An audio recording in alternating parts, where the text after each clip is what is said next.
अवधूत चिंतन श्री गुरुदेव दत्त श्री स्वामी समर्थ। आजच्या व्हिडिओमध्ये सर्व स्वामी भक्तांचे स्वागत आहे। आज आपण या व्हिडिओमध्ये वास्तुशास्त्रामध्ये काही सांगितलेल्या वास्तुशास्त्राच्या टिप्स सांगणार आहोत। दररोज गोरा चण्याचा टिळा लावावा।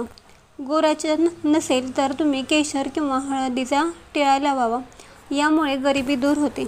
आपल्या हातात पैसे आले की आपण लगेच खर्च करतो, परंतु तसे न करता ते सर्व पैसे अगोदर देवापुढे ठेवावेत आणि दुसऱ्या दिवशीपासून ते पैसे खर्च करावेत।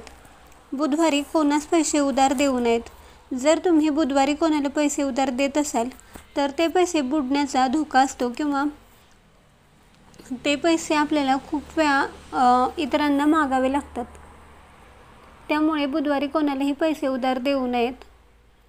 जर पैसे द्यायचेच असतील तर गुरुवार हा शुभ दिवस मानला जातो। या दिवशी तुम्ही पैसे देऊ शकता। दिवे लागल्यानंतर कोणाला पैसे उधार देऊ नयेत।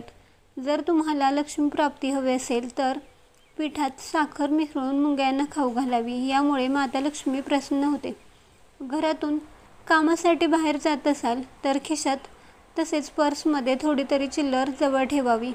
यामुळे पैशाकडे आकर्षित होतो। दर गुरुवारी तुळशीला थोडे दूध अर्पण करावे। यामुळे माता लक्ष्मी प्रसन्न होते। वर्षातून एकदा तरी आपल्या कुलदेवतेचे दर्शन घ्यावे। आपली कुलदेवी आपल्यावर प्रसन्न होईल आणि आपल्याला कोणत्याच गोष्टीची कमी कधीही पडणार नाही।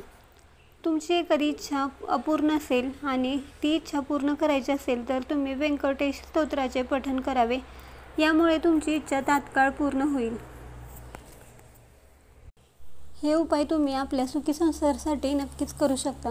तुम्हाला ही माहिती कशी वाटली कमेंट्स करून नक्की सांगा। व्हिडिओ आवडला असेल तर लाईक करा, शेअर करा आणि अशाच धार्मिक व्हिडिओ बघण्यासाठी आपल्या चॅनलला सबस्क्राईब करा।